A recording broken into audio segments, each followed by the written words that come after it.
Comment faire durer son couple et comment faire grandir une relation amoureuse? Les dragueurs ont longtemps été critiqués pour leur incapacité supposée à se mettre en couple. C'est-à-dire que quand j'étais un dragueur, on disait oui, vous êtes super forts, vous les dragueurs, pour trouver des filles, pour coucher avec des filles, mais après en relation de couple, vous êtes nuls. C'est la réputation en fait des dragueurs. Et elle n'est pas totalement volée, en tout cas en ce qui me concerne. J'ai eu une relation de couple où voilà, il y a une fille qui mettait un peu l'accent sur le fait « ouais, toi, tu sais pas être en couple ». Elle avait eu 2 relations qui n'avaient pas super bien marché, mais elle prenait ça comme excuse pour dire « toi, tu sais pas être en couple, c'était toujours ma faute, c'était toujours moi qui faisais mal, etc. » Et en fait, ça m'a donné vraiment envie de me pencher sur la question du couple. Ainsi, je suis plus seulement un coach en drague, mais aussi un coach en relation amoureuse. C'est aussi venu avec les années, avec mon envie peut-être plus de me poser, de fonder une famille, mais une famille heureuse. Pas une famille où on se gueule dessus, pas une famille où tu vis ça comme une prison, où tu fais des enfants par obligation, etc. Non, un épanouissement personnel et aussi un épanouissement à 2 avec un haut degré de bonheur en fait dans la relation. Donc voilà, j'ai voulu me défaire un peu de cette réputation que les dragueurs avaient d'être mauvais dans une relation de couple. Et donc ben voilà, beaucoup de monde donne des conseils sur le couple, genre vous demandez à votre tante, vous demandez à votre meilleur ami, ils ont toujours tous plein de conseils à vous donner, mais combien de couples sont vraiment heureux? Combien des couples autour de vous sont heureux? Déjà ont l'air heureux. Je te parle pas des gens qui n'auront pas de famille, se parlent mal, se gueulent dessus, sont aigris, etc. On dirait qu'ils sont ensemble par obligation.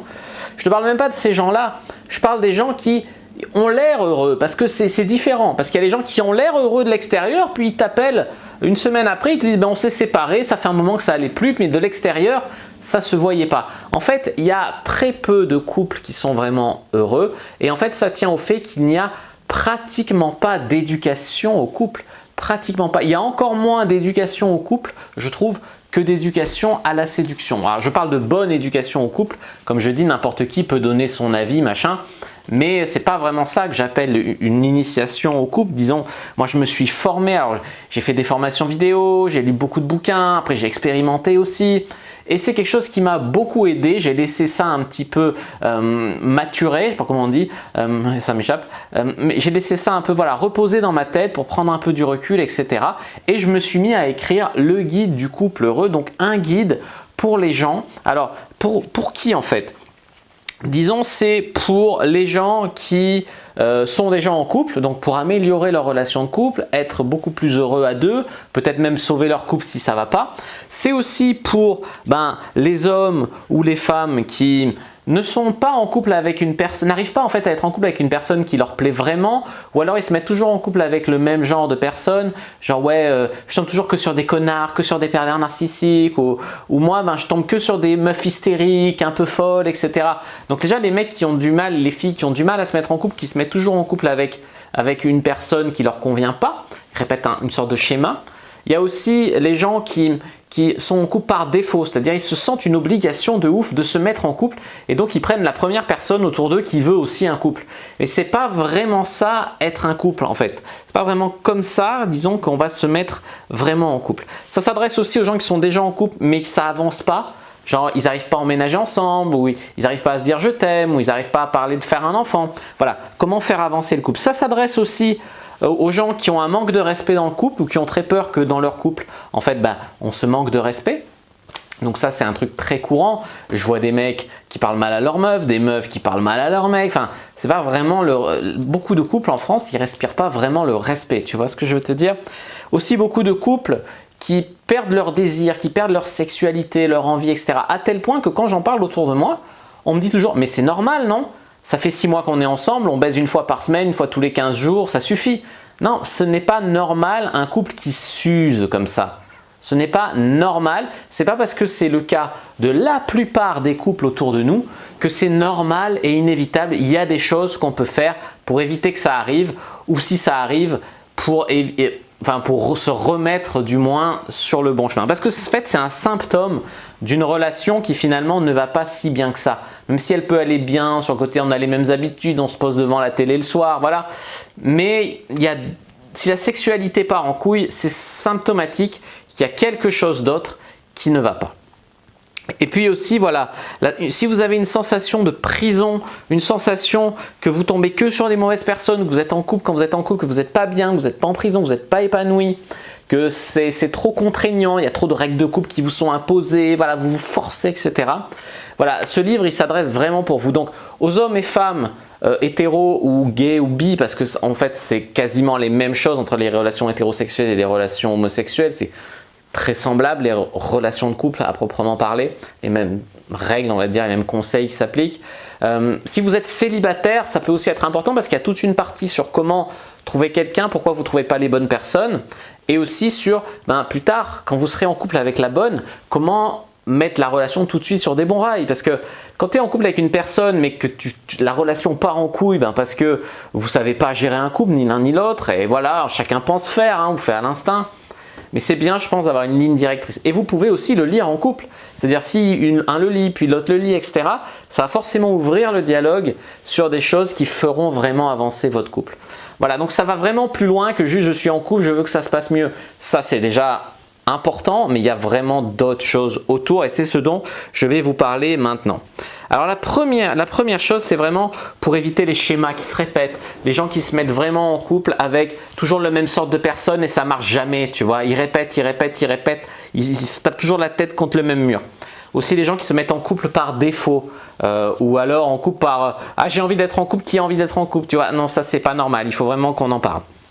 Ensuite numéro 2, c'est pour la deuxième partie, c'est pour les gens qui ont déjà trouvé quelqu'un mais qui ne savent pas si c'est la bonne personne ou voilà. Moi-même, ça m'est arrivé d'être avec une fille, ça se passe bien, elle est mignonne, elle est sympa. Mais est-ce que vraiment ça vaut le coup qu'on pense une relation de couple ou est-ce qu'il il vaut mieux arrêter maintenant ou il vaut mieux dire que c'est juste un plan cul. Voilà. Comment tu sais s'il y a moyen que ça le fasse avec une personne ou pas? Ça, c'est l'objet de la deuxième partie. Après, on va parler de comment faire avancer une relation, on a vu tout à l'heure. Donc par exemple, à quel moment habiter ensemble, à quelles conditions, parce qu'on ne peut pas habiter ensemble n'importe comment. C'est pas, allez viens chez moi, j'ai un 10 mètres carrés, allez amène tes affaires. Ou alors on emménage ensemble, on va économiser un peu de loyer comme ça. Ce pas vraiment les bonnes raisons, ce pas les bonnes façons de faire, disons. Ensuite, ça va être quoi? Si par exemple votre mec ou votre copine vous dit jamais je t'aime, comment faire avancer de ce côté-là? Voilà, ce genre de choses. Ensuite, c'est quoi? Le fonctionnement d'un couple. Quelles sont les bonnes idées à faire en couple? Comment mieux communiquer dans un couple? Parce que les non-dits, c'est du vrai poison pour le couple. Après, c'est pas toujours facile de communiquer. Dans quelle mesure on peut mentir dans son couple? Est-ce qu'on est vraiment obligé de tout se dire? On va parler des grosses erreurs à faire en couple. Alors là, les trucs éliminatoires, il y en a beaucoup, disons éliminatoires, disons grosses erreurs qui font que ça fout en l'air ta relation, ça te ronge de l'intérieur. Et c'est des trucs qu'on peut faire, on peut le vivre et on peut le subir et on peut le faire aussi des fois sans se rendre compte que c'est vraiment qu'on est en train de pourrir notre propre relation, quoi. Donc ça, c'est vraiment une partie très très très importante. Après voilà, comment mettre des règles de couple, pourquoi c'est indispensable et quel genre de règles mettre, comment s'organiser, je sais pas, parce qu'il y a des couples ils partent en couille parce que c'est toujours moi qui fais à manger. Ouais, mais peut-être que l'autre, je sais pas moi, il change les ampoules, il vide la poubelle, je sais pas, il fait peut-être d'autres trucs. L'important, c'est pas que ça soit 50% du temps l'un qui fait à manger, 50% du temps l'autre qui fait le ménage, c'est de trouver un équilibre, quoi. Mais ça, on en parle vraiment dans le bouquin. La jalousie, la place de la jalousie dans le couple, à quelles circonstances c'est bien que l'autre soit jaloux, comment se montrer jaloux, quand est-ce que c'est abusé, quand est-ce que ça devient castrateur, disons, la jalousie, à quel moment ça devient un poison. Donc mieux communiquer dans le couple, les non-dits. On parlera aussi des relations toxiques, des relations à distance, parce que là aussi il y a beaucoup à dire. Les relations pansement. Voilà, après c'est sauver son couple. Alors, comment savoir s'il faut sauver son couple ou si c'est mieux que ça finisse et comment sauver son couple? Comment se remettre d'une rupture douloureuse? Pourquoi une rupture ça fait autant souffrir? Une rupture c'est comparable à un deuil, quoi, presque. Pour certaines personnes ça peut durer 2 à 6 mois, on perd les repères, etc. Donc c'est très important de parler de comment surmonter une rupture parce qu'on peut faire des conneries, quoi, après post-rupture. Ou comme par exemple prendre n'importe quelle meuf ou quel mec qui passe et se rattraper de sa rupture et faire un gosse par exemple. Ou faire n'importe quoi, ou voilà. Donc voilà, qu'est-ce qui est bien à faire, voilà ce qu'il faut faire attention. Après, c'est comment quitter quelqu'un. Donc ça, c'est comment quitter quelqu'un. C'est quand, voilà, quand est-ce que tu dois le quitter et comment le faire pour que ça ne se retourne pas contre toi, que ça se passe bien, dans le respect, etc. Il y a aussi comment gérer les disputes, les conflits dans le couple. Donc ça va plus avec sauver son couple. C'est très important le dialogue dans ces moments-là. Et est-ce que ça veut dire quand on se dispute que c'est la fin du couple, que c'est la mauvaise personne, etc. Pas forcément. Ça dépend comment ça se passe et ça dépend comment on gère les disputes, mais une dispute ça peut faire grandir, ça peut faire avancer. Voilà, on parlera aussi donc de la reconquête amoureuse, récupérer son ex, toute une partie là-dessus qui me semble importante. Est-ce qu'il faut déjà penser à récupérer son ex? Dans quel cas? Il y a des cas oui, il y a des cas non. Et comment faire? On parlera de la dépendance affective. À quoi on reconnaît quelqu'un qui est dépendant affectif ou dépendante affective, comment ça te fait souffrir, comment faire pour s'en sortir, c'est comme l'obsession amoureuse, etc. La dépendance affective, un gros sujet aussi qui est traité dans ce bouquin. C'est vraiment un gros guide.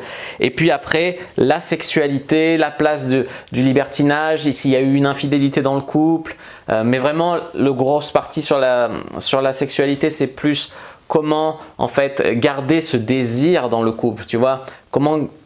Alors bien sûr, ça ne sera pas toujours comme à la première fois, mais comment garder ce désir dans le couple, cette flamme, ce piment sexuel. Voilà, comment entretenir en fait une bonne sexualité dans le couple et pourquoi c'est très important et qu'est-ce qui fout en l'air la sexualité dans, on va dire, 80% des couples qui existent, quoi. Voilà ce que je voulais vous dire. Donc c'est pour hommes, femmes et couples qui veulent vraiment exceller dans leur relation. Effectivement, la plupart des gens n'auront jamais lu un livre sur le couple et a fortiori pas mon livre qui est vraiment ce que j'ai voulu être un guide excellent et très complet. Et le truc que j'aurais voulu trouver quoi quand mes relations partaient en couille. Mais vraiment, voilà, c'est pas, voilà, si tu veux un couple, tu te démerdes. Là, c'est si vraiment tu veux chercher à être vraiment une bonne personne en couple, à avoir un super couple qui se porte super bien. C'est si tu vises vraiment l'excellence que ce bouquin est pour toi. Après, tout le monde peut être en couple, hein. Tout le monde peut être en couple comme ça. Hein. Là, c'est vraiment un bon couple, quoi, un couple heureux.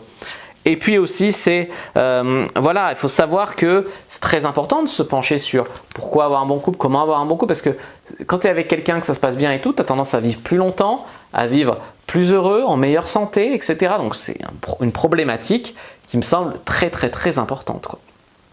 Moi, j'ai eu beaucoup de plaisir à la traiter.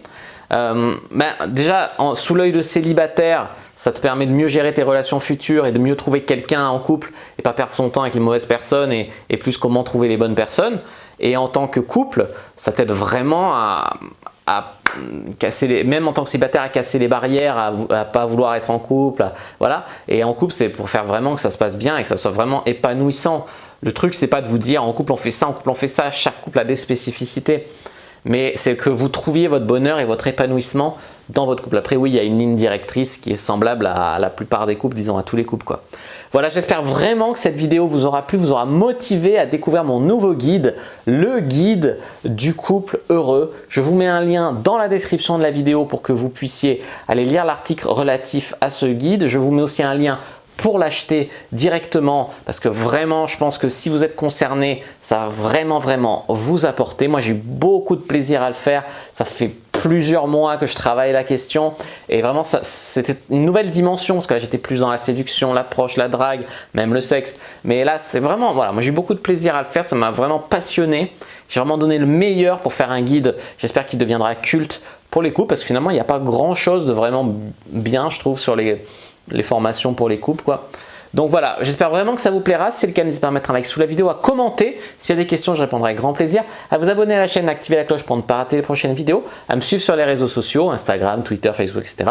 Rejoindre le groupe privé de la communauté de la Cyprine. Le lien est dans la description de la vidéo. Il y a aussi le lien pour télécharger l'e-book dans la description de la vidéo. Et vous pouvez aussi ne pas oublier de télécharger le guide gratuit dans la description de la vidéo, dans les premières lignes. Voilà, moi je vous dis à bientôt et que le dieu de la séduction et de la sexualité soit avec vous.